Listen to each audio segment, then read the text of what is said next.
हदीस है कैस बिन अबू हाजिम दावी कहते हैं कि जंग जमल के लिए जाते हुए बनु आमिर के घाट के पास जब सैयदा आयशा ने पड़ाव किया, सैयदा तलहा ज़ुबैर के साथ थे, तो अचानक कुत्तों ने भौंकना शुरू कर दिया।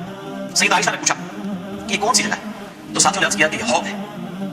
तो सैयदा आयशा रज़ियल्लाहु तआला अन्हा ने कांपना शुरू कर दिया और उन्होंने कहा कि मैं तो अब कभी भी आगे नहीं जाऊंगी, क्योंकि मैंने नबी सल्लल्लाहु अलैहि वसल्लम से ये हदीस खुद सुन रखी है कि मेरी एक बीवी का क्या हाल होगा जबकि हौद के कुत्ते भी उसमें भौंकेंगे। हौद का नाम आप सल्लल्लाहु अलैहि वसल्लम और इमाम बैहक़ी ने दलाइल नबुव्वह में से नबुव्वत की दलील बयान कर दी। अस्सलामु अलैकुम वरहमतुल्लाहि वबरकातुहू। सैयदा आयशा रज़ियल्लाहु तआला अन्हा पर जंग जमल के सफ़र में मकाम हवा पर कुत्ते भौंकने के हवाले से एक रिवायत पेश की जाती है, वो सनदन साबित नहीं। पहली इल्लत यह है कि इसके सनद में इस्माइल बिन खालिद रावी मुदल्लिस है और अनकसी का इस्तेमाल कर रहे हैं, यानी समा की कोई सरहद की कोई दलील नहीं मिलती, इसी वजह से ये रिवायत ज़ईफ़ है। दूसरी इल्लत यह है कि इसकी सनद में जो कैस बिन अबी हाजिम रावी है, जो सैयदा आयशा रज़ियल्लाहु तआला अन्हा के जंग जमल के सफ़र का वाक़या बयान कर रहा है, लेकिन उसके खुद का ही जंग जमल में होना साबित नहीं। इमाम इल्ल इस बात की नफ़ी की है, इसीलिए ये रिवायत उसूल मुहद्दिसीन के नज़दीक ज़ईफ़ और गैर साबित है। इमाम इब्न हजर अस्कलानी ने इस्माइल बिन अबी खालिद को अपनी किताब अल मुदल्लिसीन में शुमार किया है और मज़ीद इमाम निसाई की जरा भी नकल की है, और उन्होंने फरमाया था कि वो तदलीस भी किया करता था। जिस रावी से ये जंग जमल के सफ़र का दरमियानी मकाम हवाब का वाक़या बयान किया जाता है, उसके जंग जमल में होना ही साबित नहीं। अहमाए इल्ल ने इस बात की नफ़ी की है। चुनांचे इमाम अली बिन मदनी से पूछा गया कि कैस बिन अबी हाजिम जंग जमल में शरीक थे,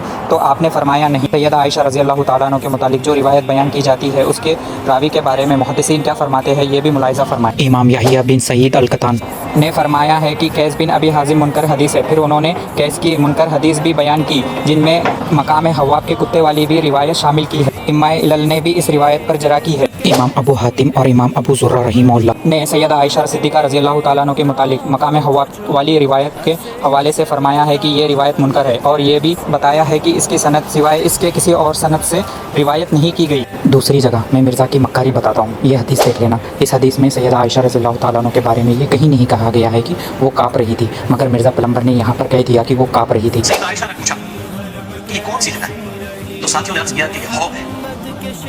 तो सैयदा आयशा रज़ियल्लाहु तआला अन्हा कांपना शुरू कर दिया, यानी इसने अहले बैत पर भी झूठ बोल दिया। अब इसके मुक़ल्लिदीन अंधे बहरे लंगड़े लूले अब इस पर नाज़बी का फतवा नहीं लगाएंगे।